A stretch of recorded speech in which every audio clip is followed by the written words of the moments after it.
अहिल्या का उद्धार। अहिल्या स्वयं ब्रह्मा देव की पुत्री थी।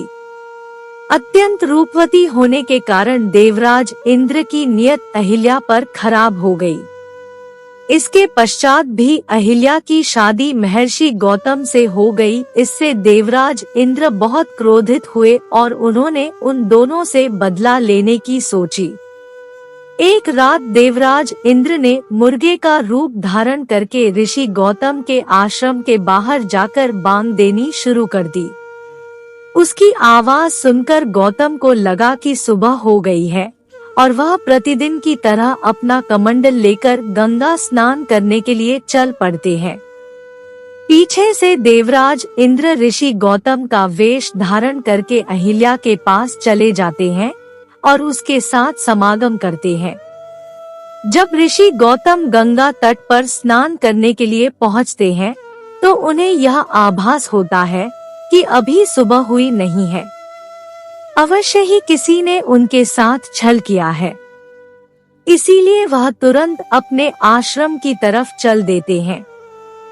ऋषि गौतम अपने आश्रम पहुंचते हैं तो वह देखते हैं कि उन्हीं के भेष में एक व्यक्ति उनकी कुटिया से निकल रहा है। ऋषि गौतम परम तपस्वी थे, इसलिए वह छल वेश में भी देवराज इंद्र को पहचान जाते हैं और उसे कुरूप होने का श्राप देते हैं। यह सुनकर अहिल्या अपनी कुटिया से बाहर निकलती है।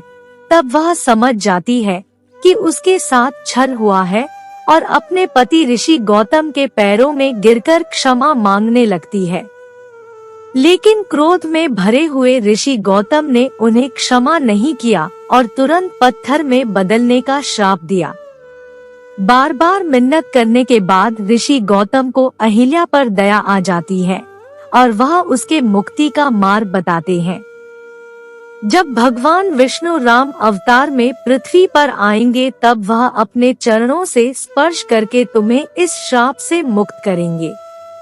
ताड़का वध के बाद जब महर्षि विश्वामित्र श्री राम और लक्ष्मण के साथ जनकपुरी की तरफ रवाना होते हैं तब वह ऋषि गौतम के आश्रम से होकर गुजरते हैं, जहां पर वह श्री राम को अहिल्या की कहानी बताते हैं। तब श्री राम अपने पैरों से स्पर्श करके पाषाण में परिवर्तित हो चुकी अहिल्या को शाप मुक्त कर देते हैं और इस तरह भगवान राम के द्वारा अहिल्या का उद्धार हो जाता है। उम्मीद करती हूँ यह कहानी आप लोगों को अच्छी लगी होगी। अच्छी लगी तो लाइक करें, अपने दोस्तों के साथ शेयर करें, मेरे चैनल को सब्सक्राइब करें, एक प्यारा सा कमेंट में जय श्री राम जरूर लिखें।